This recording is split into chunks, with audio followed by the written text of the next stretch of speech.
வணக்கம். இந்த வீடியோவில் இந்த மந்த் ஃபுல்லாக நம்ம பண்ண ஒர்க் எல்லாத்தையும் ஒரு ரிவ்யூ பார்த்துடலாம். நம்ம பண்ணுற ப்ராக்டிஸ் எல்லாத்துக்குமே ஒரு நோக்கம் இருக்குங்க. அதாவது ஃபைனல் ப்ராடக்ட் வந்து எவ்வளோ குவாலிட்டியாக கொடுக்கறது, நம்ம தெரிஞ்சுக்கிட்ட நாலேஜ் எல்லாத்தையும் அப்ளை பண்ணி குவாலிட்டியாக எப்படி ஒரு ஃபைனல் அவுட்புட் கிரியேட் பண்ணுறது, இதுதான் நம்மளோட அல்டிமேட் கோல். ஸோ இந்த எண்ட் ரிசல்ட்டை பார்த்தா தான் நம்ம என்னெல்லாம் ஸ்டடி பண்ணியிருக்கோம் அப்படின்றது தெரிய வருது. ஸோ இந்த 30 நாளில் நம்மளோட ட்ராவல் எப்படி போயிருக்கு. ஆக்சுவலி நானும் ஒரு ஜாபில் தாங்க இருக்கேன். ஜாபில் இருந்துட்டு கிடைக்கிற ஃப்ரீ டயத்தில் தான் வந்து இந்த மாதிரி ட்ராயிங்ஸ்லாம் பண்ணிகிட்ருக்கேன். ஸோ பண்ணுற ட்ராயிங்கெல்லாம் எதை நோக்கி நம்ம போகிறோம், சரியான பாதையில் தான் போகிறோமா, இம்ப்ரூவ்மெண்ட் நடந்திருக்கா, இது எல்லாத்தையும் கண்டிப்பாக மந்த்லி ஒன்ஸ் ரிவ்யூ பண்ணணுங்க. அதே மாதிரி உங்களோட ஒர்க் எல்லாத்தையும் வந்து மறைச்சி வைக்கிறதுக்காக நம்ம பண்ணலை. கண்டிப்பாக சோஷியல் மீடியா, உங்கள் ஃப்ரெண்ட்ஸ் சர்க்கிளெல்லாம் ஷேர் பண்ணுங்கள். ஃபஸ்ட்டு இந்த மந்த் ஸ்டார்டிங்கில் பார்த்தீங்கன்னா சேனல் க்ரியேட் பண்ணுறதுக்காண்டி சேனலுக்குன்னு ஒரு லோகோ மாதிரி க்ரியேட் பண்ண சொல்லி சென்னையை சென்டராக வச்சு பண்ணேன். So Chennai central first draw பண்ணேன். இது ரொம்ப நாள் கழித்து ஒரு ஸ்டடி பண்ணுறப்போ ரொம்ப டீட்டெயிலாக கிடையாது, கொஞ்சம் மினிமம் டீட்டெயில் வச்சு ட்ரை பண்ணது. இது ஃபஸ்ட்டு ட்ராயிங்கு இந்த மந்தோட. நெக்ஸ்ட்டு ஸ்டெப் பை ஸ்டெப்பாக, அதாவது இப்போ நம்ம ஒரு ஒர்க் பண்ணுறோம் அப்படின்னா ஸ்பெண்ட் பண்ணுற டயத்தை பொறுத்து இருக்குங்க. ரொம்ப குயிக்காக ஒரு விஷயத்தை இப்போ கண்ணு வரையணும்னு வச்சுக்கோங்களேன், ரொம்ப சிம்பிளிஃபை பண்ணி அந்த ட்ராயிங் எப்படி பண்ணுவோம் அப்படின்னு சொல்லி ஒரு வித்தின் 2-3 செகண்ட்ஸில் டக்குன்னு வரையணும் அப்படின்னா, அதே இது அந்த செகண்ட்ஸை இன்க்ரீஸ் பண்ணிகிட்டே போகிறோம். 6 செகண்ட்ஸ் நம்ம ஸ்பெண்ட் பண்ணுறோம், அடுத்து 10 செகண்ட்ஸு, அடுத்து 20 செகண்ட்ஸு, இந்த மாதிரி நம்ம இன்க்ரீஸ் பண்ணிகிட்டே போக அந்த டீட்டெயில் கூடிகிட்டே இருக்கும். இது என்னென்னா நம்ம எந்த அளவுக்கு அந்த ட்ராயிங்க்கு இம்பார்ட்டன்ஸ் கொடுக்குறோன்றத பொறுத்து இருக்குது. நம்ம நிறையா டைமும் எஃபோர்ட்டும் கொடுக்க ரெடியாக இருந்தோம் அப்படின்னா இதில் ஸ்டெப் பை ஸ்டெப்பாக அதை பார்த்தாலே உங்களுக்கே தெரியும் எந்த அளவுக்கு நெக்ஸ்ட் டு நெக்ஸ்ட் கிளாரிட்டியான பிக்சர் நம்மால் பண்ண முடியுது அப்படின்னு. இதுவே எண்டு கிடையாது, இதை விட இன்னும் நம்மளால் குவாலிட்டியாக பண்ண முடியும். அதுக்கேற்ற டைமும் எஃபோர்ட்டும் நம்ம ஸ்பெண்ட் பண்ணணும். ஸோ இது முழுக்க நம்மளோட முயற்சியை பொறுத்து தான் இருக்குது. ஸோ இதுவும் நான் ட்ரை பண்ணி பார்த்துருந்தேன் ஆரம்பத்தில், எந்த அளவுக்கு நம்மளால் டீட்டெயில்டாக பண்ண முடியுது டைம் ஸ்பெண்ட் பண்ணி அப்படின்னு சொல்லி. அதுக்கடுத்து ஃபஸ்ட்டு ட்ராயிங் வந்துட்டு நான் அவர் சத்யராஜ் சார் அவரோட ஃபோட்டோ எடுத்து நான் பண்ணியிருந்தேன். இதில் எப்படி பண்ணேன்னா டைரெக்டாக பிக்சரை பார்த்தா அப்படியே அப்சர்வ் பண்ணி பண்ணியிருந்தேன். கொஞ்சம் சைஸ் மிஸ்மேட்செல்லாம் ஆச்சு, பட் பிகினிங் ஸ்டேஜில் இது ஓகே, அந்த மாதிரி தான் இருந்தது. அடுத்து அறிவு, அதாவது அந்த என்ஜாய் அந்த பாட்டு எழுதின லிரிக்ஸிஸ்ட்டு அவரோட பிக்சரையும் ட்ரை பண்ணி பார்த்தேன். இதுவுமே ஓரளவு ஓகேன்னு தான் பட்டது. நான் இது யூஸ் பண்ணுறப்பெல்லாம் ஒரு நார்மல் 6B பென்சில், அது நான் இங்கே மால்தீவ்ஸில் இருக்கிறதுனால ரொம்ப குவாலிட்டியான மெட்டீரியல்ஸ்லாம் கிடைக்காது, கொஞ்சம் ஒரு ஆவரேஜான மெட்டீரியல்ஸ் தான். அந்த பென்சில் பார்த்தா அவ்வளோ குவாலிட்டியாக கிடையாது. நெக்ஸ்ட்டு இது ஒன்று வேறு ஒரு பென்சிலில் ட்ரை பண்ணி பார்த்தேன். ஓரளவு ஓகே, கரெக்டாக தான். அந்த நான் பார்த்த ரெஃபரன்ஸ் பிக்சருக்கு ஓரளவு கரெக்டாக தான் இருந்தது இந்த பிக்சரில். இப்போ நீங்கள் பார்க்குற எல்லா பிக்சருமே வந்துட்டு இது வந்துட்டு ப்ளூ சட்டை மாறன், எல்லாமே நான் டைரெக்டாக ட்ரா பண்ணது. அதாவது ஒரு நிமிஷம் போகிறாங்க, இப்போ வியூவை மாற்றிக்கிறேன்.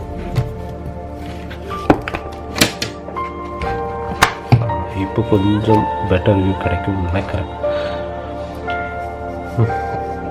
இது ப்ளூ சட்டை மாறன், இவங்களோட பிக்சர்லாம் வரைகிறது நான் டைரெக்டாக பார்த்து அப்சர்வ் பண்ணது. கிரிட் டெக்னிக் எந்த இதுவுமே யூஸ் பண்ணலை, ஸ்கல் ஃபார்ம் ஸ்டடி பண்ணி தான் பண்ணேன். அந்த ஸ்கல் ஃபார்ம் ஸ்டடி பண்ணுறதுக்கு பிகினிங் ஸ்டேஜில் பார்த்தீங்கன்னா இங்கே பார்த்தீங்கன்னா தெரியும், லூமிஸ் ஹெட்னு சொல்லுவாங்க. இதை கிளேயில் பண்ணி ஸ்டடி பண்ணாங்க. ஃபஸ்ட்டு இதை கிளேயில் பண்ணிட்டோன்னா நமக்கு ஓவரால் அந்த ஃபேஸோட ஸ்ட்ரக்சர் கிடச்சிரும். எந்த ஆங்கிளில் வேணாலும் நம்மளால் ரொட்டேட் பண்ணி பண்ண முடியும். ஸோ தேவைக்கு ஏற்ற மாதிரி இதை திருப்பி வச்சு நம்மளால் ஸ்டடி பண்ணிவிட்டு அதுக்கடுத்து நம்ம ஃபேஸ் ட்ராயிங்லாம் பண்ணுறப்போ நல்ல ஒரு பெட்டர் அண்டர்ஸ்டாண்டிங் கிடச்சிது. இன்சியல் ஸ்டேஜில் நம்ம ஸ்கல் ஃபார்ம் ஸ்டடி பண்ணுறப்போ அப்படியே அதை ரியலிஸ்டிக்காக ட்ரா பண்ணணும் அப்படின்னு கிடையாது. அதோட ஃபார்ம் என்ன மாதிரியான டெக்ஸ்சரில் இருக்குது, அதாவது ஓவரால் ஸ்ட்ரக்சர் எப்படி இருக்குது, அதை மட்டும் கரெக்டாக அப்சர்வ் பண்ணி ஸ்டடி பண்ணிட்டா போதுங்க. அதை நம்ம மெமரைஸ் பண்ணிக்கணும். கிட்டத்தட்ட ஒரு ஃபார்முலா மாதிரி இருக்குது. அதாவது நம்மளோட கண், மூக்கு, வாய் அது எல்லாத்தையும் ரிமூவ் பண்ணிட்டோன்னா ஓவரால் அந்த ஸ்ட்ரக்சர் எப்படி இருக்குமோ அதை கெஸ்டர் பண்ணி ஒரு ஃபார்முலா மாதிரி வச்சுக்கணுங்க. ஒவ்வொரு ஃபேஸுக்கும் ஒரு சில இடம், ஃபார் எக்ஸாம்பிள் இந்த 2 இடம் கொஞ்சம் வித்தியாசப்படும். அப்புறம் இந்த நெத்தியோட இப்போ எப்படின்னா தலைமுடி ரொம்ப கம்மியாக இருக்குன்னா பெரிய நெத்தி மாதிரி இருக்கும். நிறைய முடி வச்சுருக்காங்கன்னா நெத்தியோட சைஸ் வந்து சின்னதாக இருக்கிற மாதிரி இருக்கும். அப்புறம் ஒரு சிலருக்கு நேச்சுரலாகவே மூக்கு வந்து நீளமாக இருக்கும், மூக்கு ஷார்ட்டாக இருக்கும். ஸோ இந்த மாதிரியான விஷயங்கள் மட்டும்தான் அந்த கேரக்டரை வந்துட்டு டெபிக்ட் பண்ணும். ஸோ அந்த விஷயத்தை மட்டும் அப்சர்வ் பண்ணிவிட்டு இந்த பேசிக் ஃபார்ம் வச்சு நம்ம ஈஸியாக ட்ரா பண்ண முடியும். ஸோ பிகினிங் ஸ்டேஜில் நம்ம ஸ்கல் ஃபார்ம் பண்ணதுக்கப்புறம் அந்த ஸ்கல்லை டிஃப்ரெண்ட் ஆங்கிளில் ரொட்டேட் பண்ணி ஸ்டடி பண்ணி பார்க்கணும். நான் ஆல்ரெடி சொன்னேன், அந்த கிளேயில் பண்ணிவிட்டு தேவையான ஆங்கிளில் நீங்கள் அதை திருப்பி வச்சு ஸ்டடி பண்ணிக்கணும். அடுத்து எனக்கு எப்பப்போல்லாம் ஃப்ரீ டைம் கிடைக்கிற டயத்தில் இந்த மாதிரி நான் ட்ரா பண்ணிகிட்டே இருப்பேன். ஆக்சுவலி நான் இதெல்லாம் எக்ஸாம் டியூட்டி எனக்கு கொடுத்துட்டாங்க. எக்ஸாம் டியூட்டியில் டீச்சர்ஸ் சும்மா தான் இருக்கணும். அந்த டயத்தில் போயிட்டு சும்மா இதெல்லாம் மெமரியிலேருந்து பண்ணது, எதுவுமே ரெஃபரன்ஸ் எதுவும் பார்க்காம ப்ராக்டிஸ் பர்பஸ்க்கு வேண்டி. அடுத்து டிஃப்ரெண்ட் சர்க்கிள் பண்ணிவிட்டு, சர்க்கிள் என்னமோ பிளைன் தான், அந்த சர்க்கிளில் வேறு ஆங்கிளில் ஸ்கல் ஃபார்ம் இருந்தால் எப்படி இருக்கும் அப்படின்றத கெஸ் பண்ணி பண்ணது. இதெல்லாம் ஃப்ரீ டைமில் ஸ்டடி பண்ணது.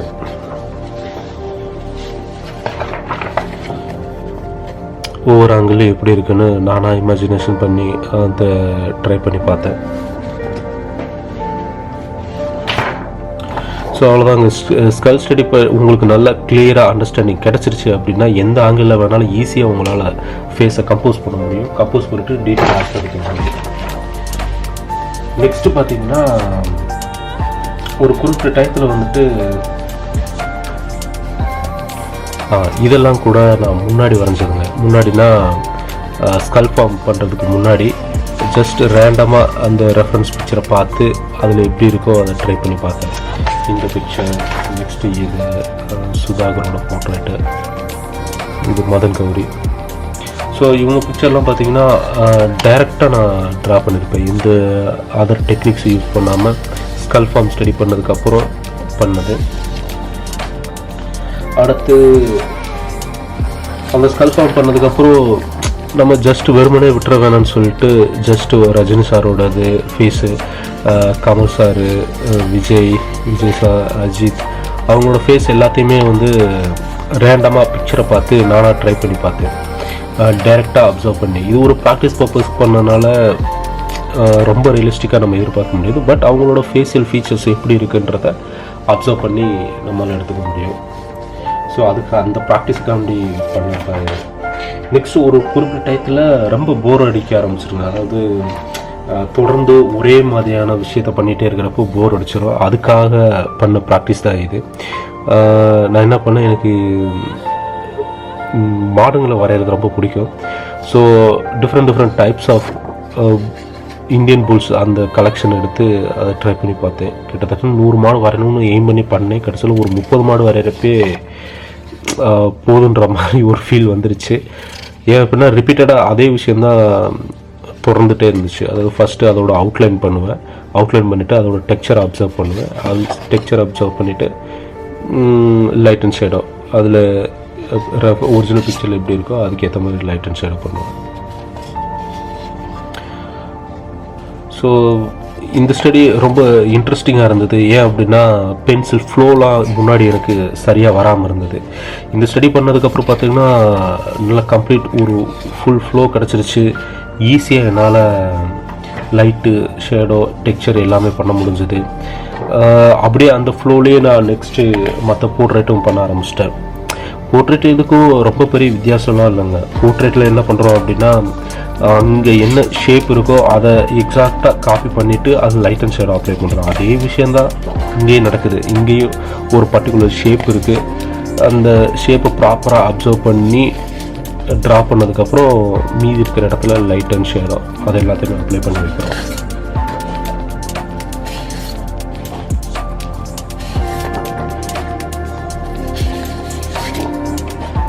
அவ்வளோதாங்க. ஸோ இந்த புல் ஸ்டடி பண்ணி முடிச்சதுக்கப்புறம் நெக்ஸ்ட்டு நமக்கு வந்துட்டு லைட் அண்ட் ஷேடெல்லாம் ஃபோக்கஸ் பண்ணணும் அப்படின்றதுனால, அது டீட்டெயில் டெக்ஸ்சர் இதிலெல்லாம் ஃபோக்கஸ் பண்ணணுன்றதுனால நான் என்ன பண்ணேன், கிரிட் டெக்னிக் யூஸ் பண்ணி ட்ராயிங்கை வந்து ப்ராப்பராக கம்ப்ளீட் பண்ணி எடுத்துக்கிட்டேன். ஸோ ட்ராயிங் ப்ராப்பராக கம்ப்ளீட் பண்ணி எடுத்ததுக்கப்புறம் என்னோடய ஃபஸ்ட்டு ட்ராயிங் பார்த்திங்கன்னா இதுதாங்க, சூர்யா சாரோட ஃபேஸை பண்ணியிருந்தேன். கிரிட் டெக்னிக்கில் ரொம்பவே நல்லா வந்துருந்தது, ரொம்ப ட்ராயிங் வந்து கரெக்டாக இருந்தது. அடுத்து லைட் அண்ட் ஷேடோக்கும் நான் யூஸ் பண்ணது ஒரே ஒரு பென்சில், அது 6B பென்சிலு. அதில் பெருசாக வேரியண்ட் எதுவும் காட்ட முடியல. அதனால் நான் என்ன பண்ணேன், அடுத்து வேறு பென்சில் யூஸ் பண்ணலான்னு சொல்லி ட்ரை பண்ணி பார்த்தேன். ஸோ சூர்யா சார் பிக்சர் வரைகிறப்பே வேறு ஒரு சில பிக்சர்ஸும் ட்ரை பண்ணி பார்த்துருந்தேன். விஜய் சேதுபதி சாரோட ஃபேஸு, இதுவும் கிரிட் டெக்னிக் யூஸ் பண்ணி அவுட்லைன் பண்ணதுக்கப்புறம் லைட் அண்ட் ஷேடோ பண்ணது தான். இதுவும் கிரிட் டெக்னிக் யூஸ் பண்ணி ஒவ்வொரு ஃபேஸோட குவாலிட்டி வந்து டிஃபர் ஆகிறதுக்கு காரணம் கிளாரிட்டியான ஃபோட்டோங்க. இது விக்ரம் சார் பண்ணுறப்பெல்லாம் அந்த ஃபோட்டோ நல்ல கிளாரிட்டியான ஃபோட்டோ, டீட்டெயில் ரொம்ப துல்லியமாக பார்க்க முடிஞ்சது. அடுத்து பிரபாஸோட பிக்சர், இதில் என்ன சேஞ்சஸ் பண்ணியிருந்தேன் அப்படின்னா, டார்க் பென்சில் யூஸ் பண்ண ஆரம்பித்தேன், கிளாஸ் மார்க்கிங் பென்சில். அந்த பென்சில் எதுக்குன்னு நினச்சிட்டு இருந்தேன் இவ்வளோ நாள், சும்மா ட்ரை பண்ணி பார்க்கலான்னு பார்த்தா ஹெவி டார்க் இருக்கிற இடத்துலலாம் கிளாஸ் மார்க்கிங் பென்சில் ரொம்பவே ஹெல்ப்ஃபுல்லாக இருந்தது. இன்னொன்று, நம்ம பிக்சர் வந்து எந்த அளவுக்கு பிளாக் அதிகமாக இருக்கோ அந்த அளவுக்கு ஒரு நல்ல ஒரிஜினாலிட்டி கிடைக்கிது, ஒரு நல்ல உயிரோட்டம் கிடைக்கிது பார்க்குறதுக்கே. ஸோ அடுத்து வர பிக்சர்ஸ் எல்லாமே class marking pencil plus normal pencil ரெண்டும் யூஸ் பண்ணி பண்ண ஆரம்பித்தேன். நல்லா டீட்டெயில்டு போர்ட்ரேட் பண்ண முடிஞ்சுது அந்த பென்சில்ஸ் யூஸ் பண்ணனால. நெக்ஸ்ட்டு இன்னும் கொஞ்சம் டீட்டெயிலாக வாட்டர் கலரில் பேஸ் கலர் பண்ணி அதுக்கு மேலே பென்சில்ஸாக யூஸ் பண்ண எப்படி இருக்குன்னு சொல்லி ட்ரை பண்ணி பார்த்தேன். விஜய் தேவகொண்டரா அவங்களோட ஃபேஸை எடுத்து ட்ரை பண்ணி பார்த்ததில் ஓரளவுக்கு சாட்டிஸ்ஃபைடாக இருந்தது. ஸோ உங்களுக்கே பார்த்தா எனக்கு தெரியும், ஃபஸ்ட்டு பண்ணியிருந்த போர்ட்ரேட்டுக்கும் இப்போ கடைசியாக பண்ணியிருக்கிற போர்ட்ரேட்டுக்கும் எவ்வளோ டீட்டெயிலாக நம்மளால் பண்ண முடியுது அப்படின்னு. அதுக்கடுத்து பார்த்திங்கன்னா, இது வந்து நாகார்ஜுனோட ஒரு ஃபோட்டோ எடுத்து தான் பண்ணியிருந்தேன். அது கொஞ்சம் டைரக்ட் ஸ்டடி பண்ணனால கேரக்டர்லாம் அப்படி இப்படின்னு கொஞ்சம் மிஸ் ஆகுது. அப்புறம் நெக்ஸ்ட்டு இதே டெக்னிக்கை இதில் வந்துட்டு ஸ்கிரிபிளிங் சொல்லுவாங்க, அந்த டெக்னிக்கை யூஸ் பண்ணி பண்ணேன். அதாவது ஒரு அண்டர்ஸ்டாண்டிங் பர்பஸ் காண்டி பண்ணது. நெக்ஸ்ட்டு இதே டெக்னிக்கை யூஸ் பண்ணி ப்ராப்பராக கிரிட் லைனில் அவுட்லைன் பண்ணி ட்ரை பண்ணி பார்த்தேன். ரொம்பவுமே ஒரு நல்ல பெட்டர் ரிசல்ட் கிடச்சிது. அது ஓரளவு ஹாப்பியாக இருந்தது. ஸோ நம்மளோட 1 month ப்ராசஸில் இதுதான் ஃபைனல் ஒர்க்கு. ஃபைனல் ரெண்டர் ஒர்க்குன்னு பார்த்துக்கிட்டிங்கன்னா இந்த ஒர்க் தான் ஃபைனல் ரெண்டர் ஒர்க்கு. ஸோ நம்மளோட ஃபஸ்ட்டு பிகினிங் ஸ்டேஜில் இருந்த ஒர்க்கு எப்படி இருக்குது, இந்த ஒர்க்கு எப்படி இருக்குன்றது இது பார்க்குறப்பே உங்களுக்கு தெரிஞ்சிருக்கும் எந்த அளவுக்கு ஓரளவு இம்ப்ரூவ் பண்ணியிருக்கோங்க. இனி அடுத்து வர பிக்சர்ஸில் இதெல்லாம் பிகினிங் ஸ்டேஜ் ஒர்க்கில் எந்த அளவுக்கு அந்த light and shadow detail plus facial ப்ரொபோர்ஷன்ஸ்லாம் பார்த்தீங்கன்னா தெரியும், நிறைய மிஸ் ஆகும். இங்கே நம்ம ஓரளவுக்கு நல்லாவே ப்ராப்பராக மெஷர்மெண்ட் எடுத்து பண்ணியிருப்போம். ஸோ இவ்வளோதாங்க.